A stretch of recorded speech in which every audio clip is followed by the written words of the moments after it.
žmonių pritrūko, ne tik tai pagal skaičių, kad ten išėjo jau Urbutis pabaigoje, išėjo po rungtynių, atėjau, pačiam pirmam ranką paspaudžiau, kadangi jis nei treniravęsis mėnesį laiko ir ranka čia nesilankstė. Nu ką, treneri, jeigu reikia, eisiu. Tai va, nesiryžom jauno, dar nebuvom iškėlę vėliavos baltos, tai man smagu, kad yra tokia dvasia komanda, bet pritrūkom iš tų pačių, kurie buvo.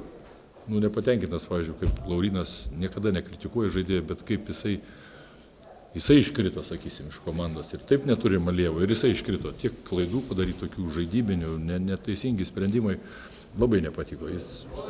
Žmogus atsiprašo, bet tai tokios iš priežastis. Aš nekaltinu jo, gal per didelį įtampą dar kažkas žmogus net laikė, bet pritrūko tokias.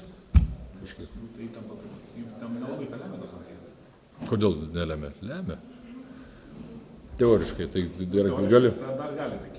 galėjom pakilti 3. vietą, dabar laimėm, šeštadienį laimėm, jeigu ten kažkas tai pralaimi, tai būnam 3.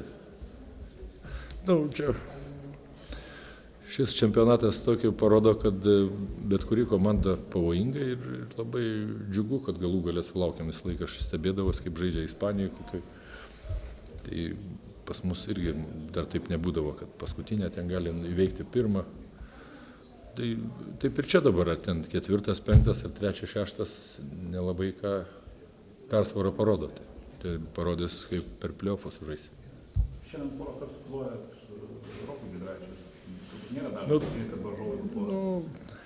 Tai aš, kaip sakant, nesu kažkoks priešas nei šiauliečių, nei kokių konkrečiai žaidėjų. Giedraičiui tai labiau, kaip jis mano draugo sūnus, ir be to aš tiesiog plojau už gražų tokį dalyką, tokių sunkių momentų, tokių pasiimti iniciatyvą ir šalia lyg tai žmogus stovėjo ir įmesti, čia toks lygis, sakysim, ir kad ir man labai nepatiktų, bet kaip treneriui tai džiaugiuosi, va tokio žmonių drąsa, kaip ir savam plojau, Spenceriui, kuris tiesiog irgi kaip užeina jam, jis nežiūri nieko ir gali prieš bet ką įmesti.